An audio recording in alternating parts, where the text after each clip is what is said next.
ito yung normal na ball python na yan. Ayan. So, Yes. pag binread natin dito, San? sa banana, so kalahati ng magiging anak nila is ganito yung kulay and then pati ito, sir. Kalahati will be ganito, yes. Ayun. So, ayan ako mga kapiskada, no? So, nagkaroon tayo ng info, ayan. Yun ang... Pero, sir, after nyan, yung breeding nyan, na yung anak nito, na magiging anak nila, is pwede mo pang ibangga uli sa ibang ano, sa ibang ball python. Yes, pwede. So, yun ang, doon na pumapasok ang, kunyari, for example, banana. Oh, ito. Kunyari ito, for example, banana to, di ba? Okay. Ito, Mojave pinstripe. Remember, ang het is wala, parang hindi mo nakikita yon. So, Mojave pinstripe lang siya. Ito ang Mojave pinstripe. Ayan. Okay? Gusto mo makakita ng banana Mojave pinstripe? Ayun. So, ganito na yung kakalabasan. Ayan. Ito yung Mojave pinstripe. Banana Mojave pinstripe. Ayun. So, pwede mo i-combine yung mga genes para to make a good end result. Kumbaga, ayan, yun siya to.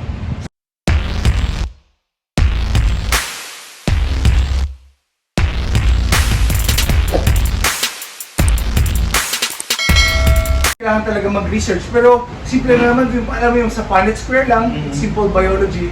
Sa Punnett Square lang, basically may mga genes tayo like recessive or codominant or dominant.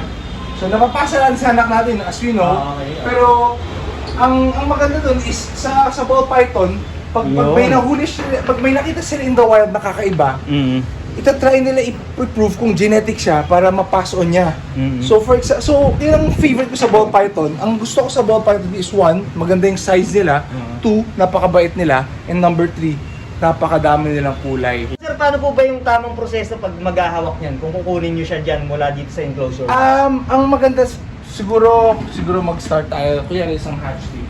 Ako talaga kung kunyari medyo bago ka sa hobby, di ba? Medyo for newbie ka, gulatin sila, medyo ayaw mo gulatin. So, I would say is, kuha ka ng isang, teka, hanap tayo ng example na. Kasi ito, dali lang. Pero kung simple lang naman, actually, kunin mo siya. Okay. Tapos mamaya pakita ko kung medyo natatakot dito. Pero kukunin mo, ako yung best way talaga, I always say, get them from the bottom. Kasi kung galing sa bottom, wala siyang problema eh. Pero kung galing sa taas, matakot siya eh. Kasi ayaw nila ng anything galing sa taas. Kasi lahat ng predator nila dun, wala silang predator galing sa baba.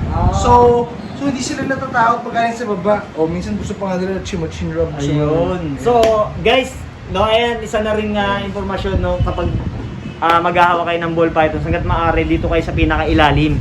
Huwag dun sa ibabaw kasi medyo na ano sila, kumbaga na wag direct na hawakan dun sa pinakaulo. Kasi yun nga, medyo na-intrigue sila dahil nga lahat ng manggagaling sa taas or sa ibabaw is feeling nila predator yun. So, for example naman, may ibang tao, medyo bago ka nga, medyo takot ka, paano mo sila pipikapin kung or may takot ka? Kuha ka lang ng stick or anything. Ayan. So, ang gagawin mo is itatap mo yung ulo niya. Pag tinago na niya yung ulo niya ng ganyan, Ibig sabihin siya, pwede na yun. pwede mo na siyang kunin. Okay. Yun. Kasi minsan pag nakaganon yung ulo niya sa'yo, ayun, yun yung pwede mo gawin. Pero as you can see, itong mga hatchling ko lahat sanay na sa akin. So, wala. Ito kung makita mo sa Instagram highlights ko, meron akong handling 101. Ito yung sample ko dun. Kasi matuka to ng baby, pero as you can see, hindi na siya mukha ngayon. Ano na siya, tame na siya sir. Yes. So yung mga ganyan sir, magkano naman po nag-range yung price ng mga ganong hash? Yung ganyan, nasa mga 15 yan. 15. So nag-range dun sir, depende pa yun sa kulay tsaka sa klase ng... Yes, tsaka yung head, actually malaking bagay yun. Like for example, spot nose, yung spot nose. A spot nose will cost you, yung female, mga 8,000. Pero a spot nose head clown is like 25,000. Kunyari ito yung normal, ito yung spot nose. Parang yung pattern difference lang niya. Yung spot nose, parang mas sabog siya yung pattern niya. Sobrang sabog yung pattern niya na karat, di ba? Karat. So pagdating sa clown, di ba nakita yung clown kanina? Yung pattern niya sobrang sabog. Parang, di ba ganyan siya? Yung sa clown, yung sa spot nose clown, sobrang daming linya, parang siyang spider web na parang kumikidlat-kidlat pababa. Kaya medyo hot yung spot nose clown ngayon. Mga ilang sila na tamang i-breed? Siguro, I would say pag female, mga 1.5 kilos. 1.5 kilos yung bigat niya. And then mga ilang taon po yun, sir? Usually, 2.5 years old. 2.5 years Yung old. iba, 1.5 years pwede mo na i-breed. Pero, exception yun. Yung normal is 2.5 years. Kung makita mo, alam mo naman, no, ito, Cypress het clown. So, ito single gene lang din siya. Pero makita mo, always mo i-basis yung normal. Kasi mo kunyari, ito, since parang may nakita lang sila in the wild dati, wow, puta, kakaiba to ah. Pinread nila. Tapos, yan, nag-prove out. So, kaya gusto ko het clown kasi yung mga clown talaga is very popular. So, imagine mo ganyan in Tsaka clown maraming, version. ano sir, no, maraming kombinasyon na magiging mabubuo. Kumbaga pag binangga mo sa mga ganyang klase. Ako kasi, alam mo, kahit anong ball python tignan mo, yung itsura niya, alam mong ball python pa rin siya. Tingnan mo, normal, di ba? Ito yun.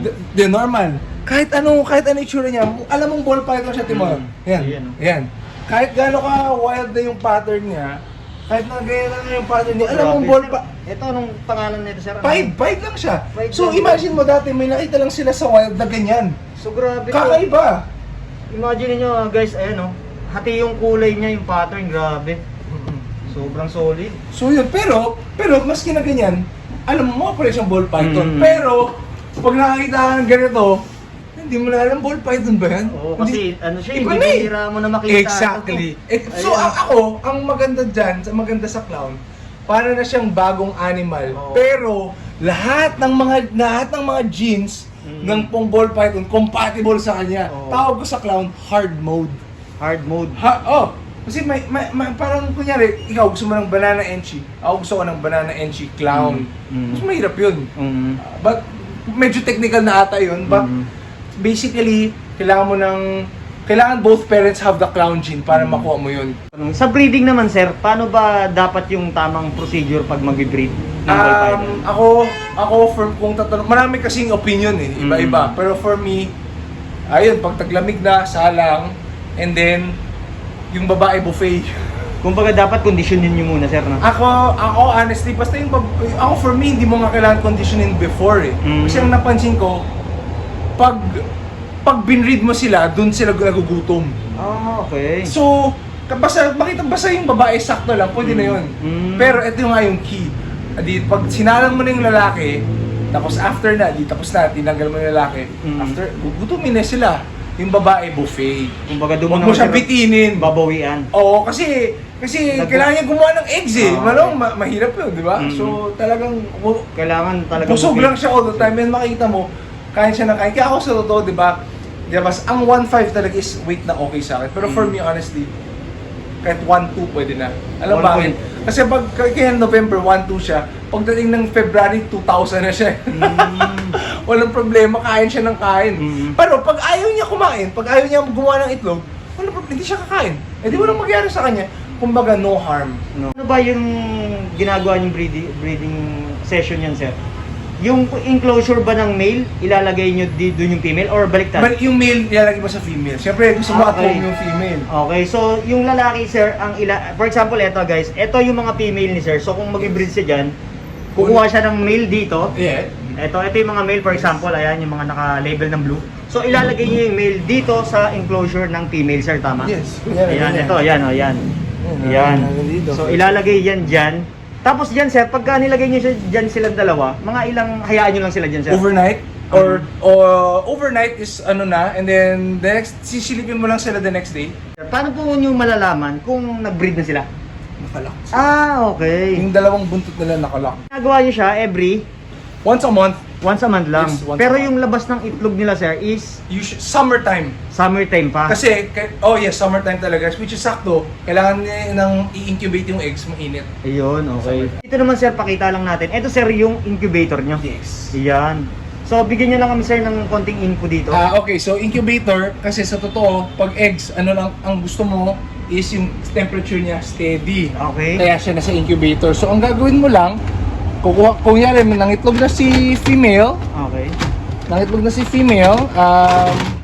Yan. kukunin mo yung ito yung gamit ko, although maraming kang pwede gamitin, but something to hold water. So, kuya, lalagay ko Ayan. yung sapin na tubig, lalagyan ko ng ganito, Ayun. ayan, tapos tubig, Okay. tapos kukunin ko yung eggs, lagay ko, Tapos ganun. Tatakpan lang sir, no? Yes. So, yung tubig is para may oxygen tayo and everything. Yun. Tapos, ayun, lalagay mo lang siya sa incubator. So dito sir, para ma-hatch din yung itlog. Yes, para Bali, pandesal. dito sir, anong temperature naman po yung... Ako 30 ako. 30 yung temperature. So ayun guys, no, 30 yung temperature para dun sa pag-hatch ng eggs. And then yung once na nalagay na sila dito sir, ilang months po yung antay natin? Mga 2 months. Mga 55 to 60 days. Before ma-hatch yung egg. Mag-hatch sila. Ayun. Ang ginagawa ko, pag may isang nagganon na, binubuksan ko na lahat. Pero pag excited ako, gugupitin ko, bahala na. Pero syempre, gugupit ka after day 52 onwards. Ayun. Pagka ganun sir, ilang days naman natin sila before pakainin?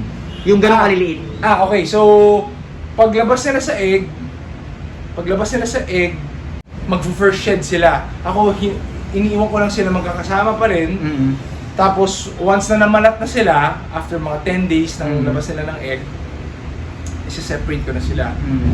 Which is ganyan na. Ito na yun, sir. Yes, ganyan And na. then, ano yung unang first feeding na binibigay sa kanila? After mga 1 week pa ulit. Kasi remember, may yolk sila eh. Okay. So, hindi pa sila gutom kaagad. Mm. Eh, yung iba, matakaw eh. Pero, kumbaga, just for the schedule sake, I wait paglabas nila sa egg, di naka-separate na. Naka-separate I wait na. mga 5 to 7 days. And then Before pakainin. Truck na to, ito yung mga for sale nyo. So, actually, sold na to. May pangalan na. Ayun, okay. Ito lahat for sale. Dito sir, sa rack na to, ito yung mga sold na. Sold. Ito, hold back. Ito, mga keep ko to. Pwede masilip natin sir kung ano yung mga laman. So, ito yung per keep nyo. Yes. Ayun. So, ito. Grabe, yan. Tide. Pero, hit siya ng clown tsaka lavender. Oh. Grabe. So, kumbaga, nakuha nyo yung ganyang combination sir. Ito naman, lavender tsaka pied in one. Kaya talagang, kung ganito kaganda, ikikip mo talaga to. Keep talaga. Grabe, Actually, mga priceless yung binili ko to. Ayan. Taga Paranaque. Ito, gawa ko na to. Ito na Kung sila yung makita mga mo, na-produce nyo. bagay na bagay pang Halloween din to. Kung tingnan mo, Grabe. Ito may nakita dalawang ko ulo sa siya. post nyo siya. Grabe, oh. Ganda. So parang ano siya, no? Kung titignan nyo, parang mukhang nirepaint. Pero talaga yan, guys. Ito yung pinaka-natural na kulay niyan. Ayan, oh. Grabe, ang ganda. Dito naman, sir, sa side na to, ito mga naman yung for for sale sale. to. Ayan. Yes. Silipin natin itong mga for sale. Ito. Ayan, guys, oh. Ito, mga first. Ito dati. Kung makita niyo yung highlights video ko, ito yung mahilig magtuka. Pero as you can see, Ayan, oh. sobrang dali nilang bumait talaga. Grabe, ayan, oh. Ayan, nakatago. Ayan. So dito, ito sir, for sale. magkano nag-range yung price niyan, sir? Ito is mga 12. 12K. Ito is it's very affordable, below 10k to. Ayan, oh. May mga interested. So, ayan, oh. Itong dalawa yung male. Ayan, male yan pareha, sir, yung kanina. Although Ayan. ito namamalat din. Ito is also below 10. Sa totoo, Grabe, ang ganda nito. Oops, sorry. Ang kinta, grabe. Solid to, guys. So, ayan, oh. Grabe, parang yung laruan lang, pero grabe, ang ganda ng pattern nito. So, ayan guys, no, ayan. Ngayon naman, hingi tayo ng mga tips and advice kay Sir Tonton pagdating sa ball python, kung paano rin alagaan, yung maintenance, etc. So, ayun, sir, bigyan lang natin, sir, yun ng mga tips and advice, lalong-lalo na sa mga newbie, or kung hindi man, yung mga dati na rin nag-aalaga para magkaroon din sila ng additional na info pagdating sa ball python. Okay. Siguro for advice, masabi ko na lang, the best way para maging masaya sila is i-try mo i-recreate kung paano sila in the wild. Yun. So for example, in the wild, gusto nila ng masikip na madilim na taguan, doon sila tumatambay. So, yun, for example, yun, I recommend taguan. Yun yung mas ibigay mo sa kanila. Ibigay mo sa kanila yun. Also, make sure mo na yung lead mo para sila kasi kahit na mga veterano, nakakatakas pa rin yung ahas. So, kailangan talagang i-seal nyo make maigi. sure na seal. Kailangan ba ng lighting yan, sir? Hindi na kailangan ng lighting. And then sa feeding naman, sir? Regular feeding is okay, hindi mo kailangan i-power feed, hindi wag tayo magmadali. Okay. Hindi naman to race. And enjoy lang and gentle lang with them and also build trust. More of respeto sa kanila. Trust talaga eh. Trust eh. Parang So yung mga ganung bagay, sir, ano ba, gaya o, for example, paano ba natin makukuha yung tiwala ng mga ganyang klaseng ball python or other snakes na hindi agad sila maging sa atin na kumbaga hindi mag-agresibo or something like that na hindi sila maiilang na may takot pero may time na attack mode sila. Paano ba natin maiiwasan yung ganun? siguro wag kunyari ito siya, wag lang sa kanya directly, don't go directly and slow, super bagal lang. And galing sa baba. Kumbaga pailalim din ng Pailalim din, kukunin mo siya gano'n. And then, from time lang rin eh. Kumbaga parang tao lang. Yung trust, nakuha lang talaga sa time eh. So, after some time, alam mo yun, itong guy, nililinis lang yung dumi ko, kaya pakain lang niya, good vibes naman to eh. Kumbaga pag nakuha ng tiwala, sir, yan, halos na yun, yung gano'n. So, ayun, isang grabe. Ang dami natin natutunan dito, guys. For sure, babalik-balik ang tahon. Sir Joe, para sa update dito sa yun. So, maraming salamat din, sir, dito sa pagbibigay ng mga info dahil alam ko, at marami rin sa atin, hindi lang sa mga nag-iisda, pero yung mga mahilig din sa exotic at sa reptiles, no? So, ayan, muli, bisitahin nyo to, Amazeballs Reptile PH, ayan. One eternity later. Hindi nga, sir, sigurado. Ito nga. Kaya pang-adopt talaga siya. Thank you, sir.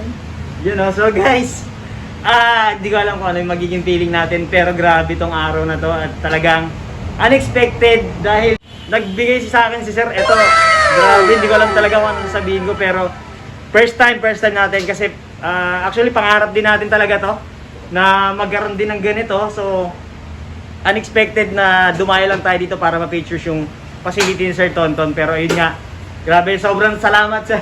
Thank you sir, sobrang salamat talaga kasi yun nga, grabe experience kayong araw. So ito, ikikip na natin to guys. May panibago na naman kayong aabangan and for sure, ayan, makikita nyo na to daily or every time na mag-vlog tayo guys. So ayan guys, nabukod dito sa binigay nga ni sir, talagang nakaka-overwhelm. Grabe, hindi ba yung experience? Pero kita nyo naman, ayan o, binigyan pa tayo ni sir talaga ng shirt. Grabe, so sa mga nagbabalak at gustong mag-alaga ng ganito na ball python, and please guys, bisitahin nyo to dito, itong Amazeballs Reptile PH, dito yan sa may Caloocan, at lalagay ko talaga yung number at page nila para sa encourage nyo. Sir, di ba makakakuha ng discount just in case? Yan o. So bisitahin nyo na to, Amazeballs Reptile PH guys. Ayan, maraming salamat.